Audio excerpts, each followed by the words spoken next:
হইতে মাশহুর ও মারুফ একটি আয়াত তুলে ধরেছি। আল্লাহ তাবারক ওয়া তাআলা বলেন, যালিকাল কিতাবু লা রাইবা ফি, ওই কিতাব যে কিতাবের মধ্যে কোনো সন্দেহ নেই, হুদাল লিল মুত্তাকিন, আর হেদায়েত পাবে ওরা যারা মুত্তাকি হবে। আমার অনুমান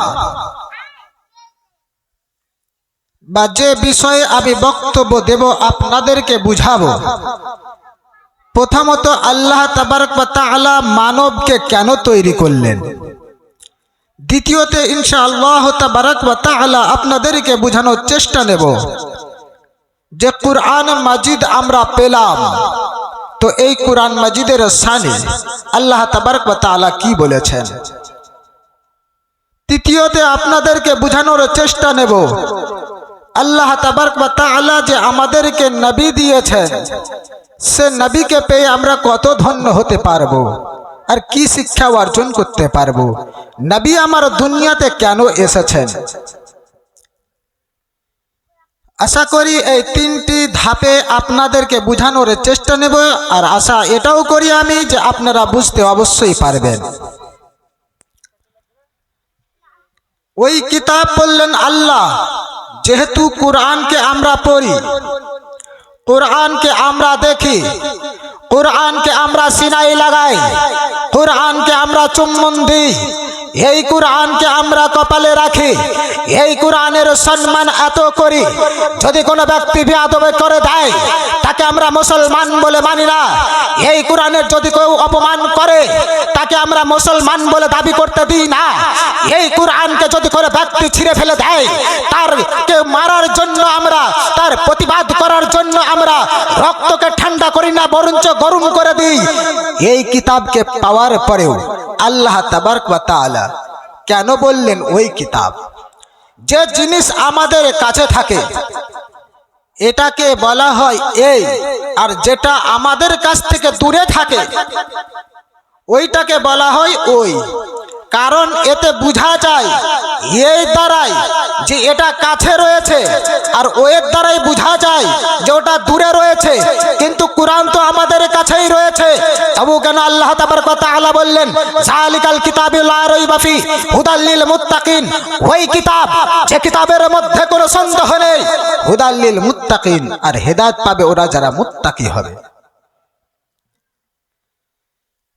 তো যে কোনো জিনিস আপনাদের কাছে থাকলে এই বলেন তো লাউহে মাহফুজ আমাদের কাছে আছে না দূরে? লাউহে মাহফুজ আমাদের কাছে নয়, বহু দূরে। আল্লাহ তাবারক ওয়া তাআলা বলেন কুরআন মাজিদের মধ্যে পারা নাম্বার 30, সূরার নাম সূরা বুরুজ, সূরা বুরুজের শেষ আয়াতে বলতে আছেন বাল হুয়া কুরআনুম মাজিদ ফি লাউহিম মাহফুজ। আল্লাহ বলেন ওই আজিমুস শান কিতাব, ওই আজিমুস শান কিতাব যে দুনিয়াতে যাওয়ার পূর্বে যে জায়গাতে সুরক্ষিত ভাবে রাখা ছিল, সেটা দুনিয়ার কোনো সাধারণ জমিন নয়, দুনিয়ার বুকে কোনো আপনার স্টেজ নয়, দুনিয়ার বুকে কোনো আলমারি নয়, দুনিয়ার বুকে কোনো জায়গা নয়, দুনিয়ার বুকে কোনো স্থান নয়। আল্লাহ তাবারক ওয়া তাআলা বলতে আছেন ওই কিতাব এই কারণে বলেছি যে দুনিয়া থেকে বহু দূরে লাউহে মাহফুজ রয়েছে, আর লাউহে মাহফুজের কারণে আমি আল্লাহ ওই কিতাব বলেছি। তবে বুঝতে পারলাম যে কুরআন আমাদের কাছে আসার পূর্বে যে জায়গাতে ছিল সে জায়গাকে কি জায়গা বলা হয়? লাউহে মাহফুজ। খুব ভালোভাবে মনে রাখবেন। দ্বিতীয়তে আমি আল্লাহকে জিজ্ঞাসা করলাম, হে মহান রব্বুল আলামিন, তুমি কুরআনকে পাঠিয়েছো দুনিয়াতে, তবে কার দ্বারাই পাঠিয়েছো? তুমি যে মানবকে তৈরি করেছো, কিসের জন্য তৈরি করেছো? তুমি যে মানুষকে তৈরি করেছো বেকার তৈরি করেছো নাকি? তুমি যে মানব এবং জিনকে তৈরি করেছো, কেন তৈরি করেছো? মহান রব্বুল আলামিন আবার উত্তর দিয়ে বলতে আছেন ওয়ামা খালাকতুল জিন্না ওয়াল ইনসা ইল্লা লিয়াবুদুন। আমি আল্লাহ জিন এবং মানবকে তৈরি করেছি আমার ইবাদত করার জন্য। জিন এবং মানবকে আল্লাহ তৈরি করেছেন কেন? ইবাদতের জন্য। মহান রব্বুল আলামিন ইবাদতের জন্য আমাদেরকে তৈরি করেছেন, দুনিয়াতে পাঠিয়েছেন। তো আমরা কি দুনিয়াতে ডাইরেক্ট এসেছি? ডাইরেক্ট আসি নাই। পিতা মাতার দুইজনের সাহায্য নিয়ে, দুইজনের যোগাযোগ হওয়ার পরে যে সন্তানটি মায়ের মাতৃ গর্ভে এসেছে, ওই রকম ভাবে আমরা দুনিয়াতে এসেছি, ডাইরেক্ট দুনিয়ায় আসি নাই। মহান রব্বুল আলামিন সর্বপ্রথমে মানব রূপে তৈরি করেছিলেন কাকে?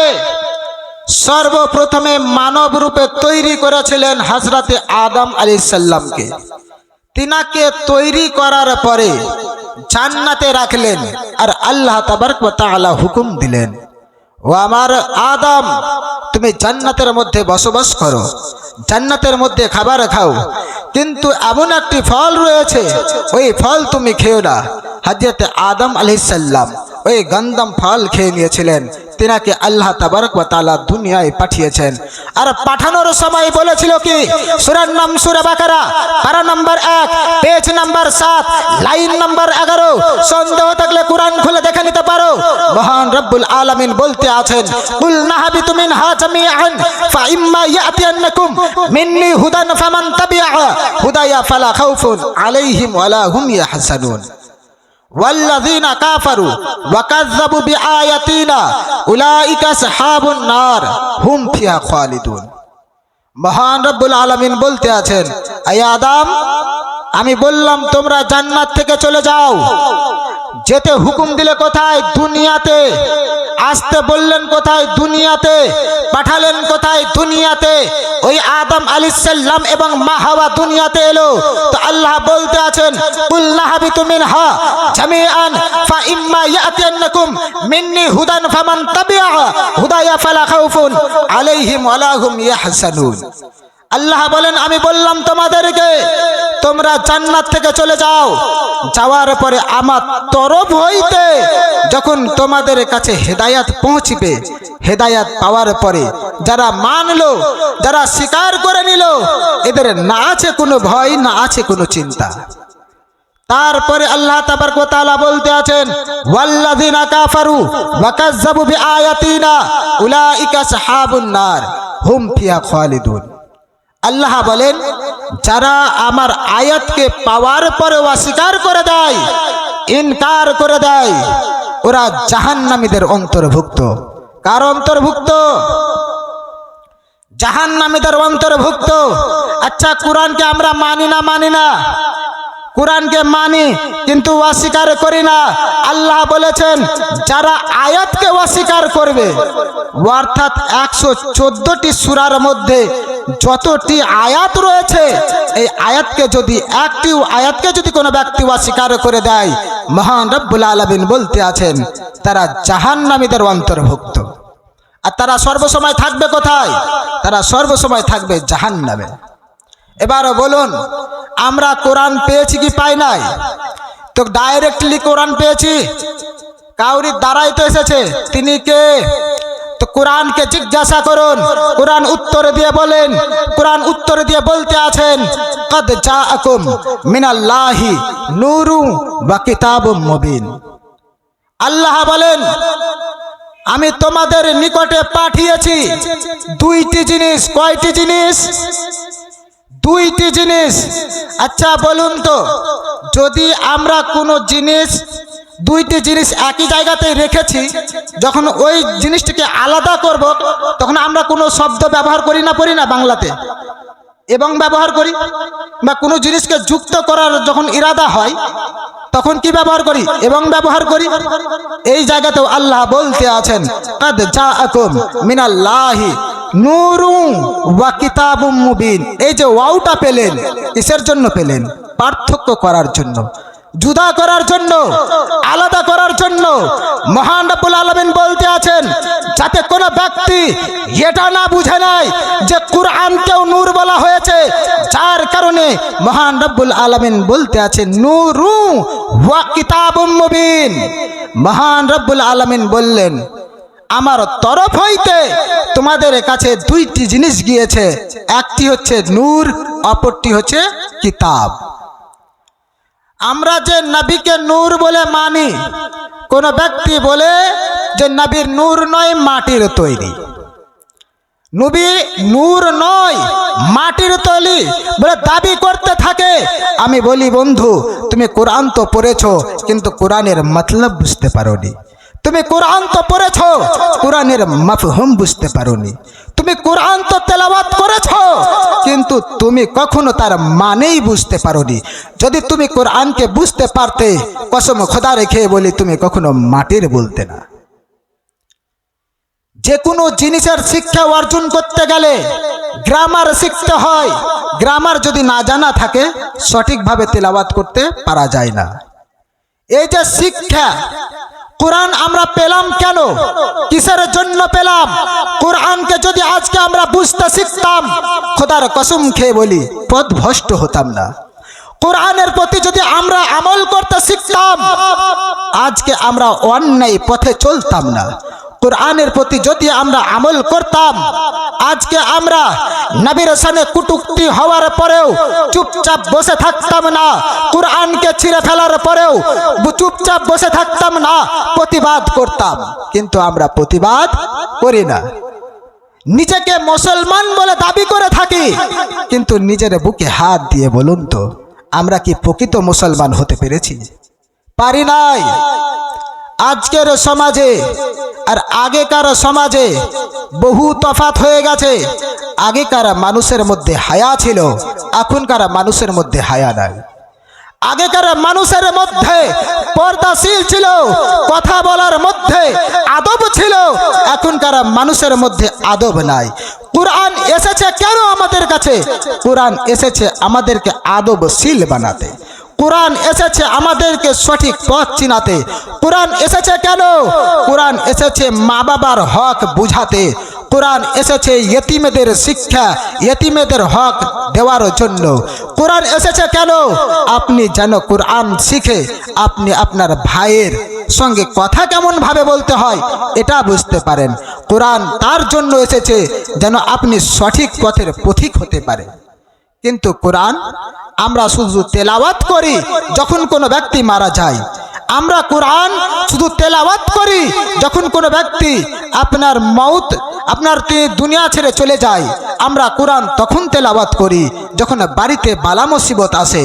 আমরা কোরআন তখন তেলাওয়াত করি যখন চাল্লিশা চাহারুম হয়।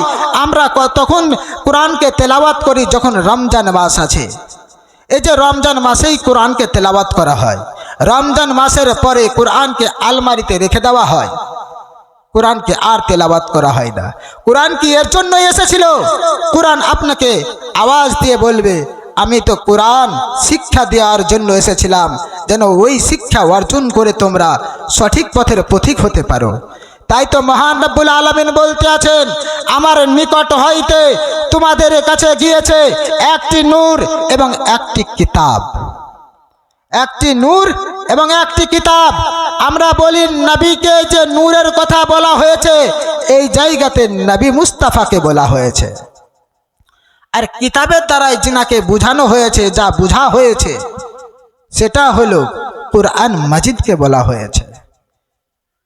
তো আমরা প্রথমত বুঝতে পারলাম যে আল্লাহ তাবারক ওয়া তাআলা ওই কিতাব কেন বললেন। কারণ একটাই ছিল, দুনিয়াতে কিতাব আসার পূর্বে যে জায়গাতে রাখা ছিল সে জায়গাটা হলো লাউহে মাহফুজ। আর লাউহে মাহফুজ আমাদের কাছে নাই, বহু দূরে। দ্বিতীয়তে বুঝতে পারলাম কার সঙ্গে এসেছে, তিনি হলো আপনারও আমার নবী তথা কুল কায়নাতের নবী, নবী মুস্তাফা সাল্লাল্লাহু তাআলা আলাইহি ওয়াসাল্লামের উপরে যে কিতাবটি অবতীর্ণ হয়েছে সেটার নাম হলো কোরআন। এবার কোরআনকে জিজ্ঞাসা করুন, বলে কোরআন তুমি তো তোমার পরিচয় দিয়ে বলতে আছো, আচ্ছা কোরআন তুমি বলো তো, তোমাকে যদি কোনো ব্যক্তি মিটাতে চায় মিটাতে পারবে কি? কোরআন আবার আপনাকে উত্তরে দিয়ে বলতে আছে, মহান রব্বুল আলামিন বলেন, আমি কোরআনকে অবতীর্ণ করেছি যেমন, তেমন কোরআনের হিফাজত আমি আল্লাহ নিজেই করব। তাহলে দুনিয়ার কোন মানুষ যদি চায় কোরআনকে মিটাতে পারবে? পারবে না। দ্বিতীয়তে মনে রাখবেন, আল্লাহ তাবারক ওয়া তাআলা কুরআনকে যে পাঠিয়েছে তো কোন মাসে পাঠিয়েছে? আমরা তো কুরআনকে পেলাম, কিন্তু কোন মাসে পেলাম? মহান রব্বুল আলামিন আবার উত্তরে দিয়ে বলতে আছে, আশ-শাহরু রামাদানাল্লাযী উনজিলা ফীহিল কুরআন। আমি আল্লাহ কুরআনকে অবতীর্ণ করেছি রমজান মাসে। তাহলে এবার আমরা এটাও বুঝতে পারলাম যে কুরআন এসেছে আমাদের কাছে রমজান মাসে। এবার কুরআনকে জিজ্ঞাসা করুন, বলে কুরআন তুমি যে রমজান মাসে এলে সমস্ত ডিটেলস তো তুমি একভাবে বলতে আছো, আমরা বুঝতে পারছি, কিন্তু তুমি যে রমজান মাসে এসেছো দিনে এসেছো না রাতে এসেছো? আর এলে তো কোন দিনে এলে? কুরআন আবার উত্তরে দিয়ে বলবে 30 নম্বর পারায়, ইন্না আরসালনাহু ফি লাইলাতুল কদর। আল্লাহ বলেন আমি আল্লাহ কুরআনকে অবতীর্ণ করেছি লাইলাতুল কদরে, কদরের রাত্রিতে। তাহলে বুঝতে পারলাম যে কুরআনকে কেন অবতীর্ণ করা হয়েছে। এবার কুরআনকে জিজ্ঞাসা করুন, বলে কুরআন তুমি তো তোমার পরিচয় দিয়ে দিলে, কিন্তু তুমি এবার তোমার বায়োডাটা দাও। তুমি এবার তোমার কর্তব্যটা বলো, তোমার কর্তব্য কি, তুমি কিসের জন্য এসেছো? আবার কুরআন খুলুন, পারা নাম্বার 3, সূরার নাম সূরা আল ইমরান, 3 নম্বর সূরা, আয়াত নাম্বার 3। মহান রব্বুল আলামিন বলতে আছেন, মিন ক্বাবলু হুদাল লিন-নাস ওয়া আওসালাল ফুরকান। আমি আল্লাহ কুরআনকে অবতীর্ণ করেছি মানুষের হেদায়েতের জন্য, মানুষের কল্যাণময়ের জন্য। কিন্তু এবার আপনারা বলুন তো, এই কোরআনকে পাওয়ার পরে আমরা কি সঠিকভাবে আমল করছি? করি না। রাসূলের শানে পরিচয় দিয়ে বলেছে কোরআন, কিন্তু আমরা রাসূলকেও চিনতে পারি না। যে রাসূলকে ভালোবাসা আমাদের ইমানের অঙ্গ, যে রাসূলকে ইনকার করলে পরে মুসলমান থাকা যায় না, কাফের হয়ে যায়। যে কুরআনকে ইনকার করলে পরে মুসলমান হওয়া যায় না, কাফের হয়ে যায়। আমি দেখতে আছি এই 2024-এ এবং 23-এ 22-এ আপনারা সবাই দেখলেন কোরআনকে কত অপমান করলেন, কোরআনের কত মজাক উড়ালো, কোরআনকে কত বেয়াদবির মতো কথা বললো, কোরআনের কত বেয়াদবি করলো। কেউ কোরআনকে পুড়িয়ে দিল, কেউ কোরআনকে জ্বালিয়ে দিল, কেউ কোরআনকে ছিঁড়ে ফেলে দিল, কেউ কোরআনকে পাক মেরে দিল, কেউ কোরআনকে পায়ের নিচে রাখলো। তা দেখার পরেও প্রতিবাদ করলেন না। বোঝা যায় এখান থেকে যে আমাদের ভিতরে যে ঈমান রয়েছে এই ঈমান খাঁটি নয়। আমরা খাঁটি মুমিন হতে পারিনি, আমরা খাঁটি মুসলমানও হতে পারিনি। যে কোরআনের প্রতি ঈমান আনা আপনার দরকার ছিল, যে কোরআনকে দেখলেন আপনার সামনে অপমান করছে, ছিঁড়ে ফেলছে, প্রতিবাদ করলেন না, এর মতলব আমাদের ঈমানের খামি রয়েছে আর আমরা নিজেকে জান্নাতি মনে করি। শুধু তাই নয়, রাসূলের শানেও বেয়াদবি করা হয়েছে, রাসূলের শানেও কটূক্তি করেছে, নবীর শানেও কটূক্তি করেছে। তারপরেও আমরা চুপচাপ বাড়িতে বসে আছি। আমাদের এখন পর্যন্ত এটা মনে নেই যে আমরা রাসূলের সঙ্গে শপথ কি করেছিলাম। আমরা এখন পর্যন্ত বাড়িতে নিজের সন্তানকে সুশিক্ষাই দিই না, যার কারণে আজকে বাড়ির ছেলেমেয়েরা বেয়াদবি হয়, বেয়াদব হয়, শিক্ষিত হতে পারে না। কারণটা কি? শুধুমাত্র বাড়ির পরিবারের আপনার পরিবেশের দোষে। কারণ তারা অশিক্ষিতর মতো কাজ করে, যার কারণে ছেলে মেয়ে বেয়াদব হয়, আদবশীল হয় না। শুধু শিক্ষা আপনার স্কুলে হয় না, শুধু শিক্ষা আপনার মাদ্রাসায় হয় না, শুধু শিক্ষা আপনার কলেজে হয় না। সবচাইতে বড় শিক্ষা যেখানে পাওয়া যায় সেটা হলো আপনার পরিবার, আপনার বাড়ি। যদি আপনার বাড়িতে সুশিক্ষায় শিক্ষিত হয়ে থাকতেন আর আদবের সঙ্গে ছেলে মেয়ের সামনে কথা বলতেন, আপনার ছেলেও আপনার সঙ্গে আদবে কথা বলতো। কিন্তু আপনি তো আদব শিখান না, তো আপনি আদব পাবেন কোথা থেকে? সম্মান তো আপনি দেন না, তো আপনি সম্মান পাবেন কোথা থেকে? আপনি তো বাড়িতে প্রবেশ করার সময় সালাম দেন না, তো আপনার ছেলে আপনাকে সালাম দিবে কেন? আপনি তো শিখাননি, দোষটা নিজের। আর আমরা বদদুয়া দিই বাইরের। ওই বন্ধুর সঙ্গে থাকলো বলে খারাপ হলো, আমি বন্ধুর বিষয়ও বলে যাব এবং পিতা মাতার বিষয়ও বলে যাব, কিন্তু কাউকে যদি খারাপ লেগে থাকে আমার কোনো যায় আসে না, বা আমি এটাও দেখব না যে আপনাকে খারাপ লাগলো। এই কুরআন যে আমরা পেয়েছি আদবের জন্য। আল্লাহ বলছেন মিন ক্বাবলু হুদাল লিন-নাসি ওয়া আওসালাল ফুরকান, আমি আল্লাহ কুরআনকে অবতীর্ণ করেছি মানুষের হেদায়েতের জন্য, কল্যাণময়ের জন্য। কিন্তু ওই কুরআনকে পাওয়ার পরে আমরা হেদায়েত হব, হেদায়েত পাবো, পেয়েছি কিন্তু আমল করি না। কুরআনের আয়াতকে যদি কোনো ব্যক্তি অস্বীকার করে দেয়, মহান রব্বুল আলামিন বলতে আছেন সে কাফের। সূরার নাম সূরা বাকারা, আয়াত নাম্বার, সূরার নাম সূরা বাকারা, আয়াত নাম্বার 37। মহান রব্বুল আলামিন বললেন, আমি তোমাদেরকে বললাম তোমরা জান্নাত থেকে চলে যাও, যাওয়ার পরে আমার তরফ হইতে যখন তোমাদের কাছে হেদায়েত পৌঁছিবে, হেদায়েত পাওয়ার পরে জানলা মানলো, তারা স্বীকার করে নিল, এদের না আছে কোনো ভয়, না আছে কোনো চিন্তা। অর্থাৎ এদের না আছে দুনিয়াতে কোনো ভয়, না আছে আখিরাতে কোনো ভয়। আল্লাহ প্রকাশ্য বলে দেয়, যারা হেদায়েত পাওয়ার পরে আমল করলো এদের দুনিয়াতেও কোনো ভয় নেই, আখিরাতেও কোনো ভয় নেই, কবরেও কোনো ভয় নেই। যারা আমল করলো না, অস্বীকার করলো, ইনকার করে দিল, মহান রব্বুল আলামিন বলতে আছেন এরা জাহান্নামীদের অন্তর্ভুক্ত, আর তারা সর্বসময় জাহান্নামে থাকিবে।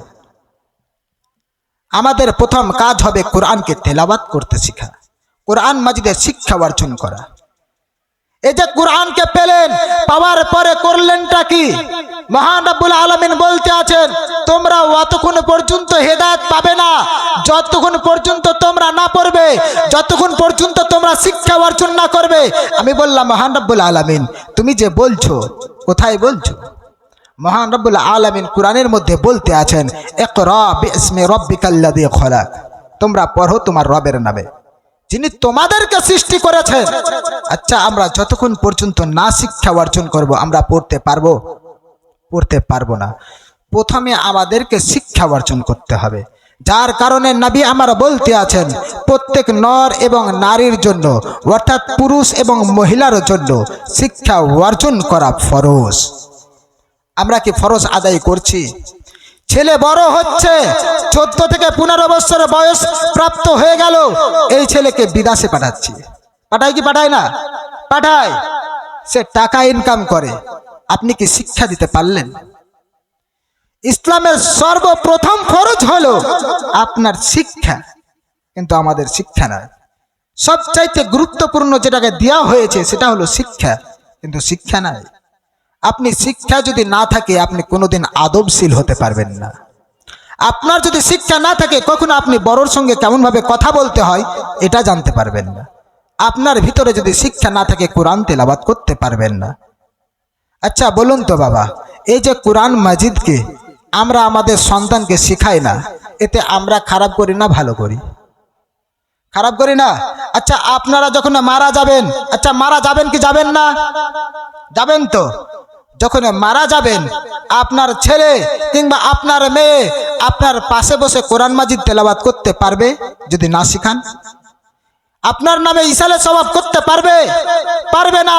আল্লাহর কাছে সবচাইতে তাড়াতাড়ি দূরত্ব যে তো আপনার দোয়া কবুল হয় সেটা হলো পিতার মাতার ছেলের জন্য, আর ছেলের দোয়া পিতা মাতার জন্য। কিন্তু আমরা করছি কি? শিক্ষা দেই না। কোরআন মাজিদ তেলাওয়াত করা শিখান, জবরদস্তি করেও শিখান, কিন্তু শিখান, চাপ দিন যে কোরআন তেলাওয়াত করো, কোরআন বুঝো, কোরআন কি বলতে চাইছে সেটাও শিখো। বর্তমানে বাংলাতে ট্রান্সলেট করা কোরআন পাওয়া যায়, বাংলা কানজুল ইমান পাওয়া যায়, সেটাও কিনবেন এবং তার পড়ার পরে সেটার মানেও বুঝবেন আল্লাহ কি বলছেন। দেখবেন আপনার অন্তর কখনো রাসূলের খেলাফে চলবে না, আল্লাহর খেলাফে চলবেন না, আপনি কখনো পথভ্রষ্ট হবেন না। এই যে কোরআনে বলতে আছেন নিজের পরিচয় দেওয়ার পরে আমি এসেছি দুনিয়ায় মানুষের হেদায়েতের জন্য, কল্যাণময়ের জন্য। এবার কোরআনকে জিজ্ঞাসা করো, হে কোরআন তুমি বলো তো তোমার রাসূলের পরিচয়, তুমি যে যার প্রতি অবতীর্ণ হয়েছো তার পরিচয় দিয়ে একটু বলো। কোরআন আবার উত্তর দিয়ে বলবে আপনাকে, যে রাসূলের প্রতি আমি অবতীর্ণ হয়েছি এর প্রতি ঈমান আনা তোমাদের জন্য ফরজ। এর প্রতি যদি কোনো ব্যক্তি ঈমান না আনে সে মুসলমান হতে পারে না। কোরআনের মধ্যে এক জায়গাতে নয় কয়েক জায়গাতে বলেছেন, যেমন আপনার আল্লাহ তাবারক ওয়া তাআলা কখনো সূরা বাকারাতে বলেছেন তো কখনো সূরা আল ইমরানেও বলেছেন। বহু জায়গাতে আল্লাহ তাবারক ওয়া তাআলা বলেছেন রাসূলের প্রতি ঈমান আনতে, রাসূলকে অনুসরণ করে চলতে, রাসূলকে ভালোবাসতে, কিন্তু আমরা কিছুই করি না। মহান রব্বুল আলামিন বলতে আছেন, আপনার যে নবী মুস্তাফা সাল্লাল্লাহু তাআলা আলাইহি সাল্লাম দুনিয়াতে এলেন, আল্লাহ পাঠালেন। কিছু মানুষের এখানেও প্রবলেম হয় যে নবী ইলমে গায়েব জানে না, বা রাসূল দুনিয়াতে আসার পরে নবী হয়েছে, আগে নবী ছিল না। এই যে ডাউট থাকে মানুষের, কিন্তু কোরআনকে জিজ্ঞাসা যদি আপনি করতেন, আপনি কখনো এই জিনিসের চিন্তাতে পড়তেন না, কিন্তু কোরআনকে জিজ্ঞাসা করেন নাই। কোরআনে বলতে আছেন, ইয়া আইয়ুহাল্লাযীনা আমানু আমিনু বিল্লাহি ওয়া রাসূলিহি। আল্লাহ বলেন, হে আমার ঈমানদার বান্দা বান্দিরা শোনো, তোমরা আমি আল্লাহর প্রতি ঈমান আনো এবং আমার রাসূলের প্রতি ঈমান আনো। কিন্তু আমরা রাসূলের প্রতি ঈমান এনেছি বটে, কিন্তু ভালো তেমন বাঁচতে পারিনি। আচ্ছা, রাসূলকে ভালোবাসার বিষয়ে কোরআনকে জিজ্ঞাসা করেন যে রাসূলকে কেমন ভাবে ভালোবাসা লাগবে। কোরআন আবার আপনাকে উত্তরে দিয়ে বলবে, কুল ইন কুনতুম তুহিব্বুনাল্লাহ ফাত্তাবিউনি ইউহিব্বুকুমুল্লাহ। আল্লাহ বলেন, হে আমার হাবিব তুমি বলে দাও, তোমার উম্মতকে বলে দাও, তোমার বিশ্ববাসীকে বলে দাও, তুমি বান্দা বান্দিকে জানিয়ে দাও। মহান রব্বুল আলামিন বলতে আছেন, কুল ইন কুনতুম তুহিব্বুনাল্লাহ ফাত্তাবিউনি ইউহিব্বুকুমুল্লাহ।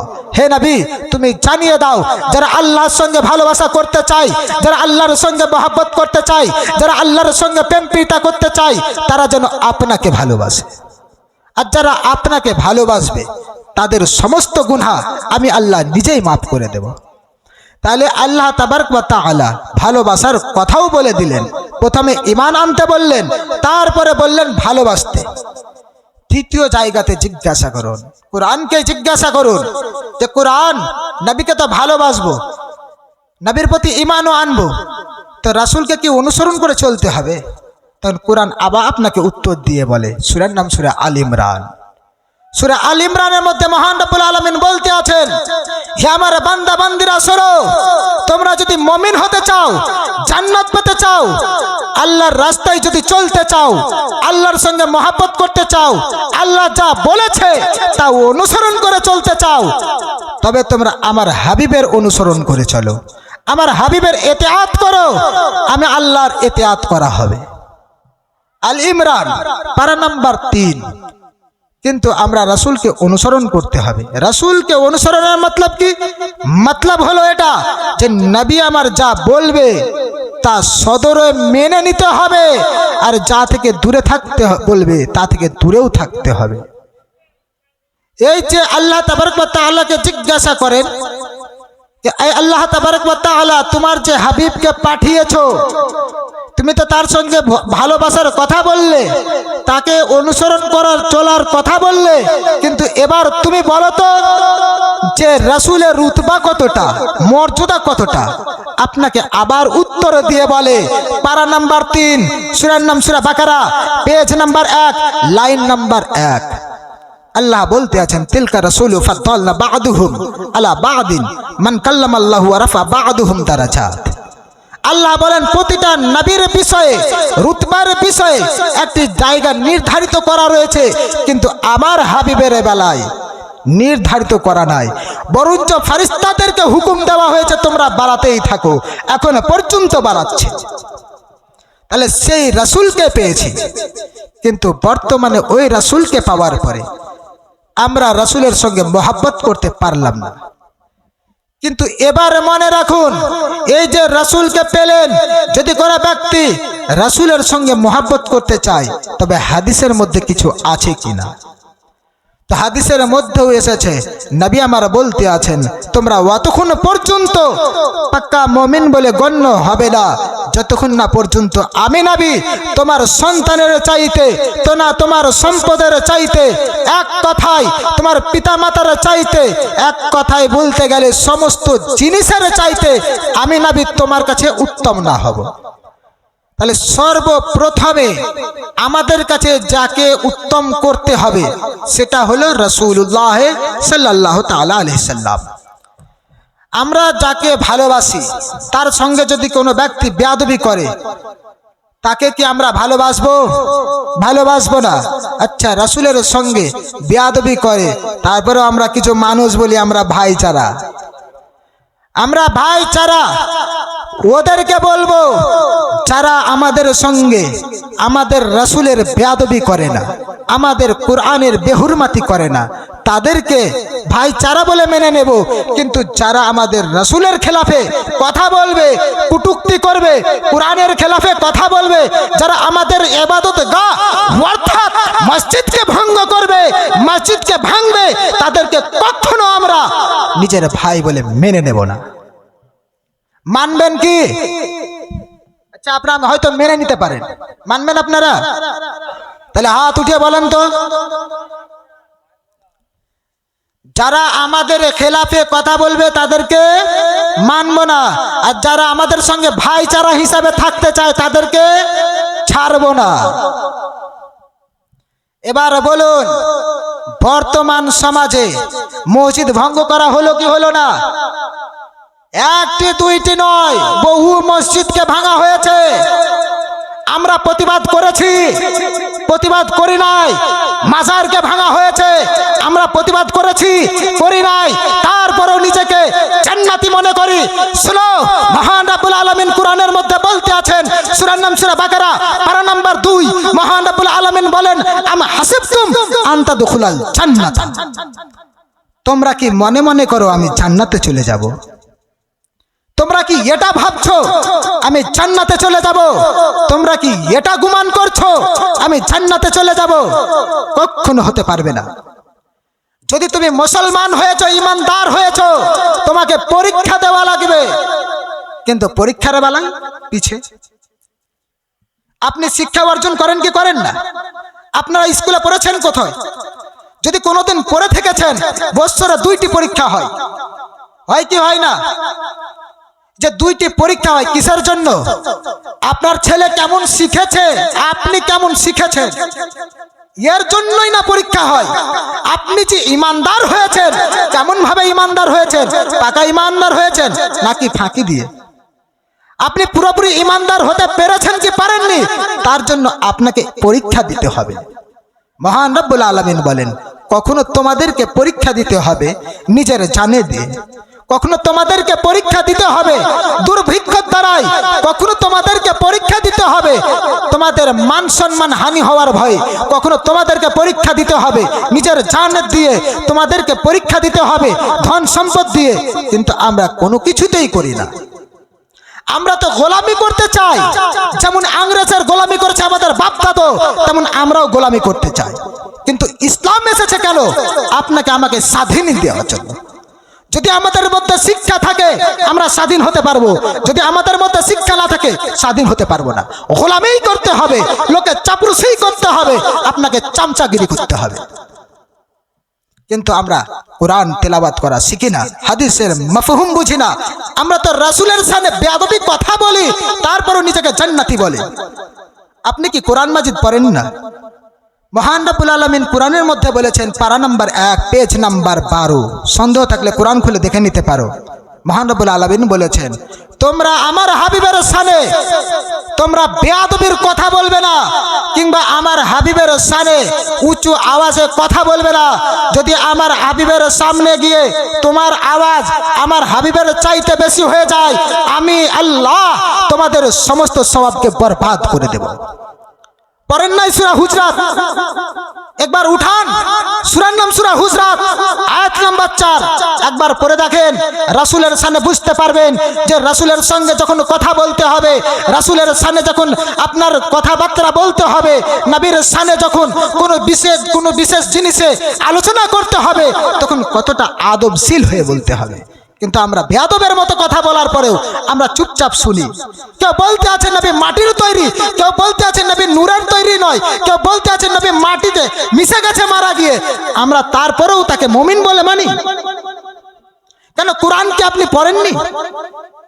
দ্বিতীয় নম্বর পারাতে মহান রব্বুল আলামিন বলেছেন, যারা আল্লাহর রাস্তায় শহীদ হয়ে যায়, এদের দেহকে মাটিতে খেতে পারে না, তাদের জন্য হারাম। অর্থাৎ মাটির জন্য শহীদগণের দেহকে খাওয়া হারাম হতে পারে, তো রাসূলগণের দেহকে খাওয়া হারাম হবে না? হবে কি হবে না? তাহলে যারা নবীকে মাটির তৈরি বলে যদি বলে কোনো ব্যক্তি কি নবী মারা গিয়ে মাটিতে মিশে গেছে, তাকে ইমানদার বলে মানবেন? তাকে শিক্ষা দিবেন কিনা? আচ্ছা, শিক্ষা যখন দিবেন, আমি চলে যাওয়ার পরে আপনাদের মনেই থাকবে না, আপনাদের মনেই থাকবে না যে কত আয়াত বললাম, কোথা থেকে উদাহরণ দিলাম, আপনারা সেটাও দিতে পারবেন না। নিজের ছেলেকে শিক্ষা দেন। আজকে সবচাইতে যে জিনিসটা জরুরি রয়েছে সেটা হলো শিক্ষা। না আমাদের ভিতরে কালেক্টর আছে, না আমাদের ভিতরে জেলা সভাপতি রয়েছে সঠিকভাবে, কোনো কিচ্ছু নাই। না আমাদের হেড ডিপার্টমেন্টে কোনো পুলিশ আছে, আছে নাই, বড় পদেই নাই।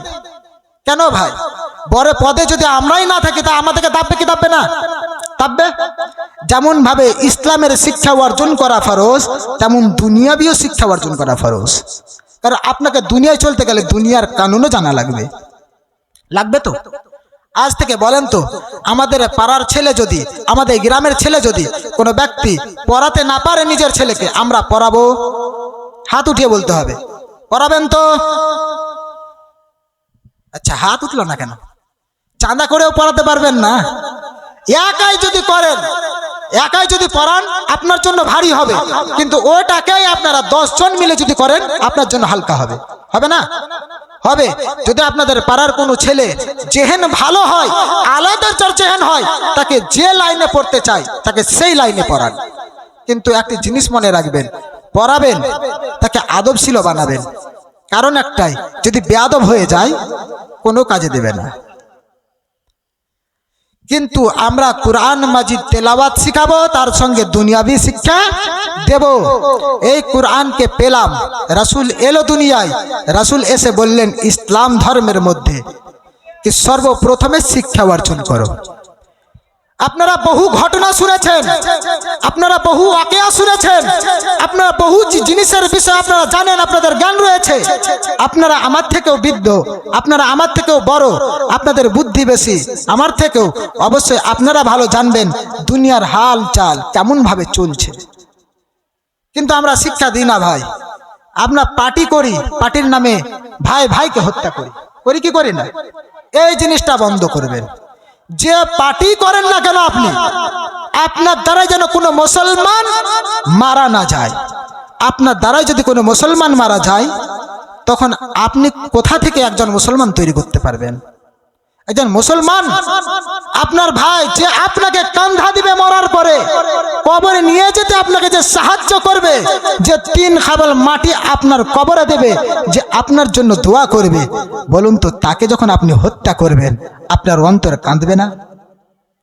আপনার কলব কাঁদবে না? কিন্তু এই ভোটের জন্য, এই ইলেকশনের জন্য ভাই হয়ে ভাইকে হত্যা করে, চাচা হয়ে ভাতিজাকে হত্যা করে, এটা বন্ধ করতে হবে। আর বন্ধ করার জন্য সবচাইতে জরুরি যেটা, সেটা হলো শিক্ষা। এই রাসূল যে পেয়েছি আমরা, রাসূলের রুতবার সামনেও বুঝলেন যে রাসূলের রুতবা কতটা রয়েছে, মর্তবা কতটা রয়েছে।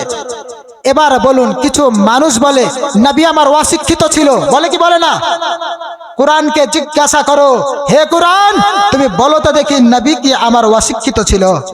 কোরআন উত্তর দিয়ে বলে, ওয়া আল্লামাকা মা লাম তাকুন তা'লাম ফাদলুল্লাহি আলাইকাল আযীমা। সূরার নাম সূরা নিসা, সম্ভবত 114 নম্বর আয়াত, সম্ভবত। মহান রব্বুল আলামিন বলেন, ওয়া আল্লামাকা মা লাম তাকুন তা'লাম, হে নবী, তুমি যে বিষয়ে জানতে না ওই সমস্ত জিনিস আমি আল্লাহ তোমাকে শিক্ষা দিয়েছি এবং সমস্ত জিনিসের চাইতে অতি উত্তম বানিয়েছি। এবার বলুন, নবীকে অশিক্ষিত বলা যাবে? নবী আমার যে কুরআন এনেছে, এই কুরআনকে যদি কোনো ব্যক্তি সঠিকভাবে শিখে নিতে পারে, সে যদি অশিক্ষিত না হয়, তো কুরআন যার উপরে অবতীর্ণ হয়েছে তিনি অশিক্ষিত হন কোথা থেকে? একবার কুরআনকে জিজ্ঞাসা করলেন, এই কুরআনে বললেন যাহা কিছু জানতে না, অর্থাৎ আখিরাতের ইলম, দুনিয়ার ইলম, সমস্ত জিনিসের ইলম আল্লাহ তাবারক ওয়া তাআলা নিজের হাবিবকে শিখিয়েছেন। তাহলে এবার বলুন তো অশিক্ষিত বলা যাবে? বলা যাবে না। এবার আপনি বলবেন নবীজি শিক্ষা অর্জন করেছে, তো দুনিয়ার কোনো মাস্টার দেখো, বলবে কি বলবে না? নবী তো বলছে, আল্লাহ তো বললেন সমস্ত জিনিসের শিক্ষা দিয়েছি, কিন্তু যে শিক্ষা দিয়েছে আল্লাহ জি বলছেন কি শিক্ষা দিয়েছি, তো কুরআন নবীকে কে শিখিয়েছে? বলবেন কি না? ডাউট? এবার কুরআনকে জিজ্ঞাসা করুন, কুরআন তুমি বলো নবীর শিক্ষক কে? আবার কুরআন উত্তর দিয়ে বলে, পারা নাম্বার 27, সূরার নাম সূরা রহমান। কোন সূরা বললাম? সূরা রহমান, আয়াত নাম্বার 1, 2। মহান রব্বুল আলামিন বলেন, আর রহমানু আল্লামাল কুরআন, আমি আল্লাহ, আমি রহমান, আমার হাবিবকে কুরআন শিখিয়েছি। এবার বলুন, দুনিয়ার মাস্টার যদি শিক্ষা দেয় ভুল হতে পারে, দুনিয়ার মাস্টার যদি শিক্ষা দেয় ছেলে বেয়াদব হতে পারে, যার শিক্ষক ডাইরেক্ট মহান রব্বুল আলামিন হয়, সে কেমন করে বেয়াদব হতে পারে? তিনি কেমন করে আপনার অশিক্ষিত হতে পারে? হতে পারে? পারে না। তাহলে যারা নবীকে মাটি বলে মানে তাদেরকে মানবেন? মানবেন না। এবার দেখুন, তারা একটি আয়াত তেলাওয়াত করে, করে কি করে না? কুল ইন্নামা আনা বাশারুম মিসলুকুম। তারা বলে কি, হে নবী তুমি বলে দাও আমি তোমাদের মতো মানুষ। নবী বলেছেন, আল্লাহ বলিয়েছেন কোরআনের মধ্যে। আর নবী কি বললেন? যে আমার উপরে ওহী অবতীর্ণ হয়, তোমাদের উপরে হয় না। আয়াত কমপ্লিট। এবার দেখুন, ওই কোরআনকে যখন এত জিনিস শিখিলেন, এত জিনিস জিজ্ঞাসা করলেন, জিজ্ঞাসা করার পরে এত কিছু শিখতে পারলেন, তার বিষয়ে কি অবতীর্ণ হয়েছে আপনাকে তো জানা লাগবে। কি যে নবীর বিষয়ে এত কিছু হলো, তারপরেও মানুষ কেমন করে নবীকে আমাদের মতো বলতে পারে? যেমন আপনি প্রথমে বুঝতে পেরেছেন, কিন্তু কি নবীর যদি কেউ রুতবা কম করে তাকে মুসলমান বলে মানা যাবে না। সূরার নাম সূরা আল ইমরান, এই সূরার নাম সূরা বাকারা, পারা number 3, page number 1, line number 1। দ্বিতীয়ত আপনি বুঝতে পারলেন, নবীর শানে যদি কোনো শব্দ ব্যবহার করা হয় যেটা দুনিয়ার কোনো খারাপ শব্দের সঙ্গে ব্যবহার হয়, ওই জিনিসটি যদি কোনো ব্যক্তি নবীর সঙ্গে ব্যবহার করে সেটাও বেয়াদবি হবে। পারা নাম্বার 1, পেজ নাম্বার 12, ওটাও বুঝতে পারলেন।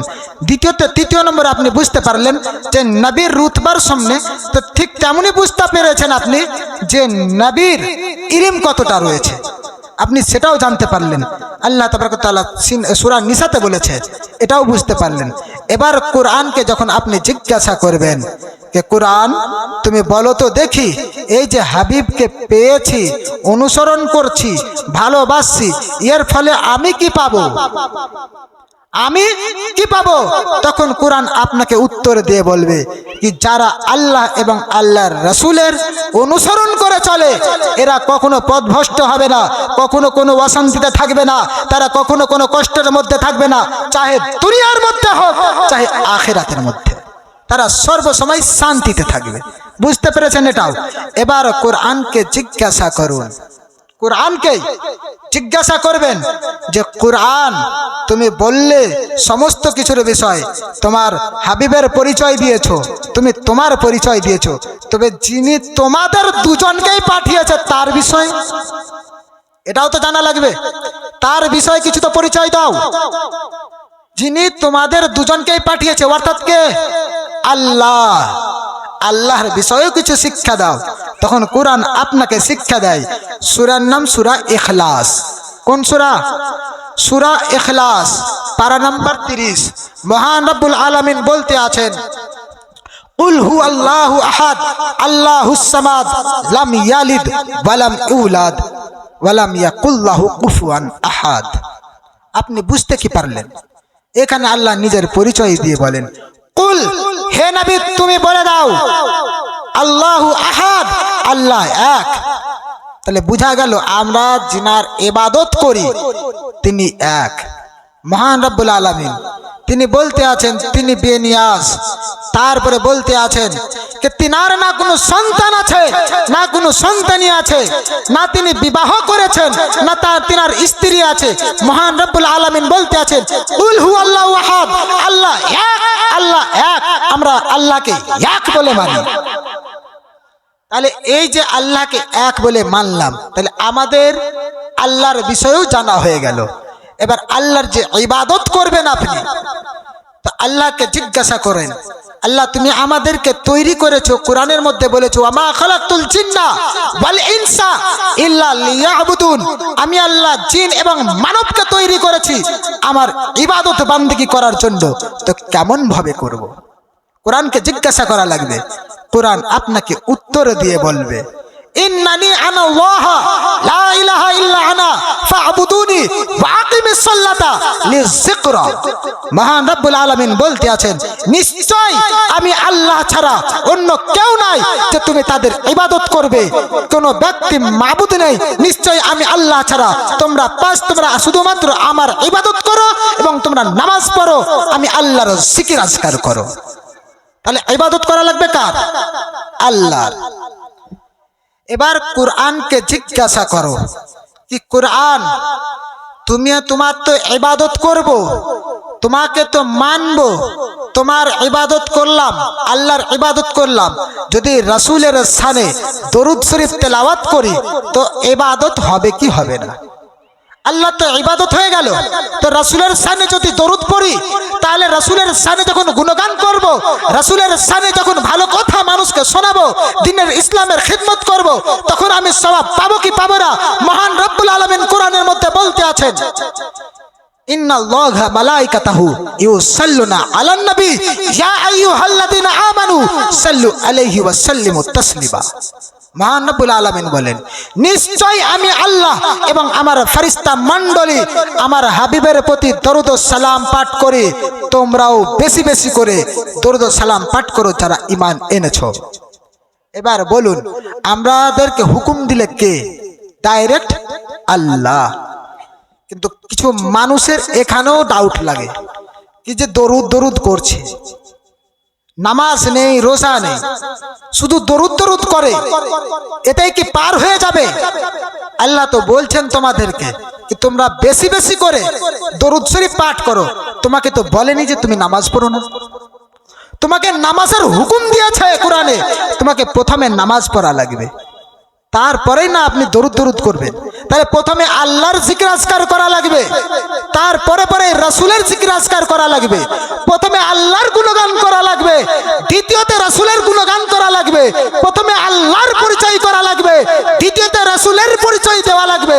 প্রথমে আল্লাহর সঙ্গে মহব্বত করা লাগবে, দ্বিতীয়তে রাসূলের সঙ্গে মহব্বত করা লাগবে। কিন্তু আজকে দেখুন আমরা করছিটা কি? আমরা যে করছি, আমরা কি করছি একবার ভেবে দেখেছেন? নিজের দিলে হাত রেখেছেন? যদি হাত রাখতেন, কসম খোদার খেয়ে বলি, রাসূলের হুকুমের বাইরে চলতে না। উঠান কিতাব, কিতাবের নাম ইবনে মাজাহ। কোন কিতাব বললাম? ইবনে মাজাহ শরীফ, হাদিস নাম্বার 4019। কত নম্বর হাদিস? 4019। এই হাদিসের ভিতরে 5টি শব্দ ব্যবহার করা হয়েছে, 5টি কথার জিকির আজকার করা হয়েছে।